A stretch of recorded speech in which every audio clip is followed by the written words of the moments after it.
Hi, and welcome to the Alive at Work Leadership video blog. My name is Joe Contrera, and this week we're going to talk about adjusting your leadership style for the new bottom line.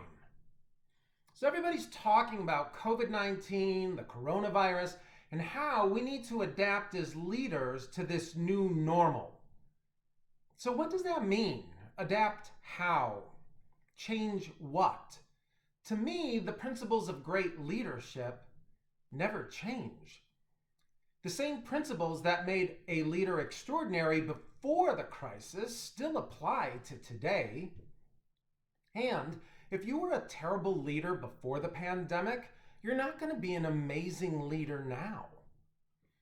And if you were an extraordinary leader before the pandemic, you're probably going to continue being an extraordinary leader now as well. The principles of great leadership don't change if they're rooted in the truth. A crisis brings the issues to the surface. If a leader was self-centered or arrogant before the crisis, you will see those characteristics more clearly now. It's almost as if they were being magnified. And if the leader was an other-centered leader, focused on their people, you'll see those characteristics magnified as well. So, what are the things we need to change or adapt because of this new normal?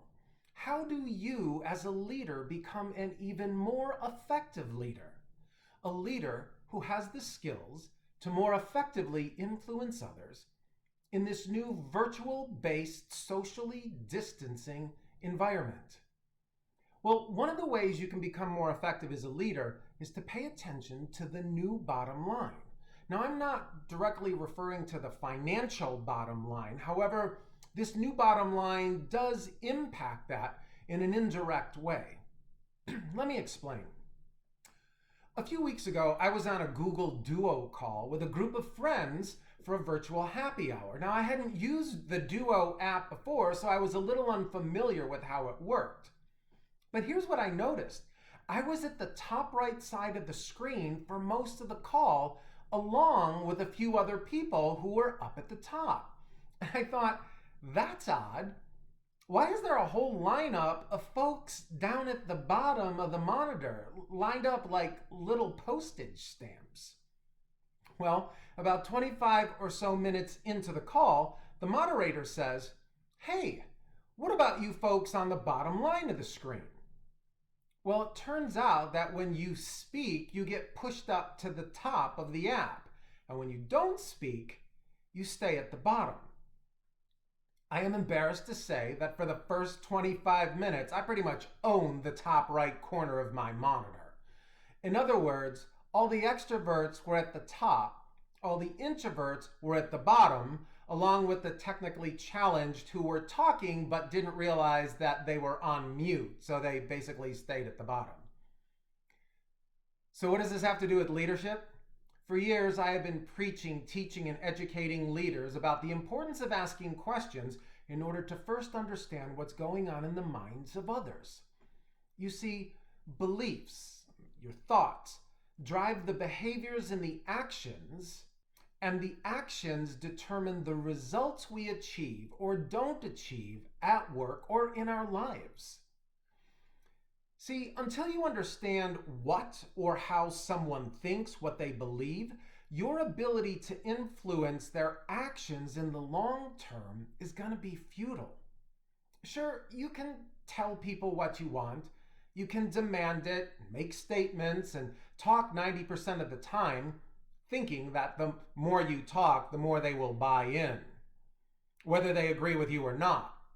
Well, they may agree for a little while, but, and this is a big but, if their underlying beliefs are misaligned with yours, or worse, diametrically opposed to yours, the change in behavior or the actions taken are going to be short-lived because their behaviors will always find congruence with their beliefs, not yours, unless they're aligned.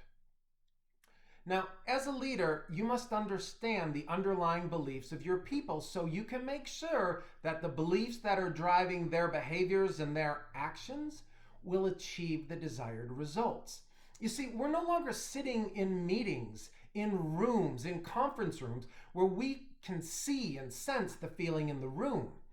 It's so much easier to hide on a conference call or on a Zoom meeting, especially when the extroverts are dominating the conversation.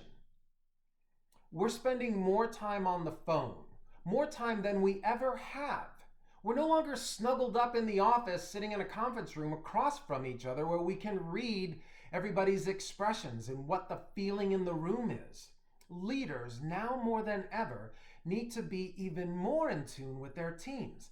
They need to understand what it is that that employee is experiencing as a result of working from home, being disconnected from their peers, and losing that sense of belonging that is paramount to feeling like a part of something bigger than ourselves. As a leader, you cannot do this by doing all the talking and controlling the meeting like a general commanding their troops. You have to start being a facilitator of the meeting and stop being the focus of the meeting. And the only way to understand what is truly going on with your people is to ask questions. For years, coaches, business coaches, executive coaches, life coaches did the majority of their coaching over the telephone. It was referred to as telecoaching. The coach had to be extremely skilled at listening and asking questions.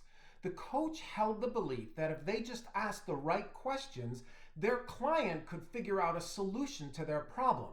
I mean, really, who better understands someone's problem than themselves, the person that's in it? The same concept applies to leadership. You have to get really good at listening and asking great questions. It's truly an art. You have to be able to read the canvas, the monitor in front of you, with all of your folks on it. You have to learn the skill of asking questions and use them like brushes to create a masterpiece of results virtually. Now, we can talk about concepts and ideas here. I can tell you that you need to shift and adapt your style to adjust to the new bottom line. I can tell you to ask questions. But the bottom line is this. If you want to significantly change your leadership style, if you want to learn how to adapt to this new bottom line, this new way of interacting with others, then you need to learn the art of leading, coaching, and influencing others. If you've made it this far in the video, congratulations. I have a reward for you.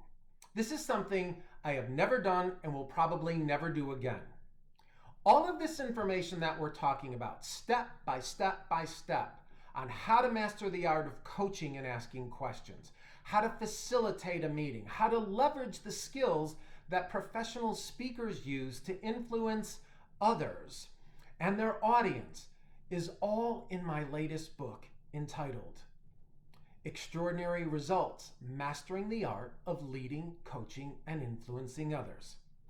Now, if you go to this link to order my book and enter bottom line in the coupon code, I will discount the price of the book by 26% to $19.95, and then you just have to pay for shipping. I have never sold the book at this price, never before, not even in bulk. This offer is going to be good for the next 5 days, so be sure to take advantage. Yes, we need to adjust some of the things we are doing, the way we are doing them. But as I said earlier, the general principles of great leadership don't change. And remember, the next time you're on a Zoom call, a Duo call, a WebEx call, remember to pay attention to that new bottom line. Until next time, be safe and be well.